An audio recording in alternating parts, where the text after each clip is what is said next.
खबरों में आगे बढ़ेंगे। 5 राज्यों के चुनावी नतीजों में हार का सामना करने के बाद ममता बनर्जी से मुलाकात करने आज समाजवादी पार्टी के नेता अखिलेश यादव बंगाल पहुंचे हैं। वहीं शुभेंदु अधिकारी के पीए की हत्या जैसे मामलों को लेकर सपा सांसद राजीव राय से बात की है हमारे असिस्टेंट एडिटर ललित नारायण कांडपाल ने। देखिए, 5 राज्यों के चुनावी नतीजों के बाद बंगाल में जो चुनावी हिंसा चल रही है, उसके बाद शुभेंदु अधिकारी के पीए की जिस तरीके से हत्या की गई, उसने सियासी भूचाल ला दिया है। इस पूरे मामले पर बात करने के लिए मेरे साथ मौजूद हैं समाजवादी पार्टी के सांसद राजीव राय जी। उनसे बात करते हैं। सर, क्या कहना चाहेंगे जिस तरीके से ये हिंसा हुई है? बीजेपी टीएमसी को आरोप लगा रही है और टीएमसी कह रही है कि जांच होनी। मैं तो जानना चाहता हूं कि भारतीय जनता पार्टी और मीडिया क्या कहना चाहेगी, क्योंकि अब से पहले जब भी चुनाव होते थे और चुनाव के बाद टीएमसी की सरकार आती थी और आरोप फिर मीडिया जोर जोर से चिल्लाने लगती थी और भारतीय जनता पार्टी के लोग भी चिल्लाने लगते थे कि जीत के बाद इनकी सरकार में इस तरह का हो रहा है।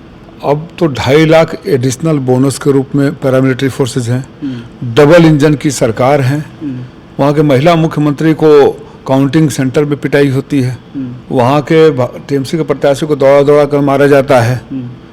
अब इसकी जिम्मेदारी कौन लेगा? क्या मीडिया में इतना साहस होगा, उनके ऋण में इतनी हड्डी होगी कि कह सकें कि अब आपकी सरकार है, ये हिंसा क्यों हो रहा है? बोलना चाहिए ना।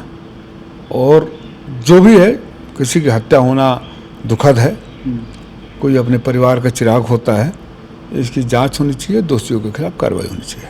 आज अखिलेश यादव ममता बनर्जी से भी मुलाकात करने वाले हैं। जिस तरीके के चुनावी नतीजे आए हैं, क्या कुछ कहना चाहेंगे उनकी मुलाकात पर? आदरणीय अखिलेश जी ने हमेशा कहा है और करके दिखाया है कि हम वो गठबंधन के साथी हैं जो मुसीबत में कभी अपने साथियों को नहीं छोड़ते, चाहे से पहले कांग्रेस की बारी रही हो, चाहे टीएमसी की रही हो।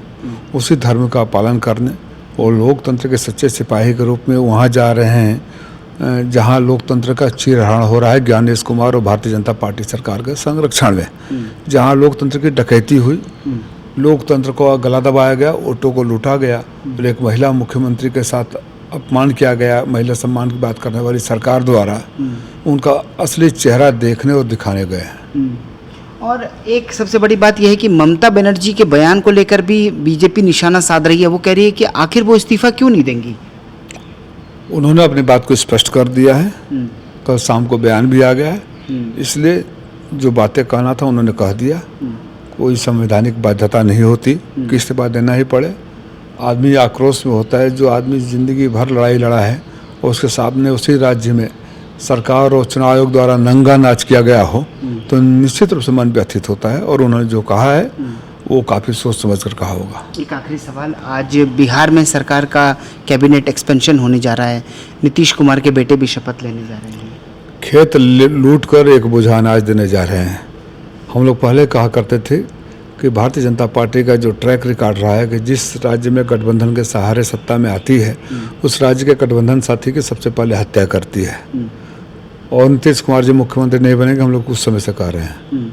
नीतीश कुमार जी को ले लिया, जब देख रहे कि जनता में आक्रोश हो रहा है तो उनके बेटे को शायद लाने की बात हो रही है। अब शपथ ग्रहण कर दे, इस सरकार में कुछ भी संभावित नहीं है, कुछ भी नहीं कहा जा सकता। उनके बेटे को हमारी शुभकामनाएं, लेकिन एक सबक लेना चाहिए बिहार के जेडीयू के साथियों से। आप याद रखना हमारी बातें, जैसे बाल ठाकरे के परिवार को ख़त्म कर दिया, बादल के परिवार को ख़त्म कर दिया, नीतीश कुमार जी की पार्टी और परिवार को भी ख़त्म कर देंगे। हमसे बातचीत करने के लिए बहुत बहुत शुक्रिया। कैमरा पर्सन अनिल के साथ ललित नारायण कांडपाल, टोटल न्यूज़, दिल्ली।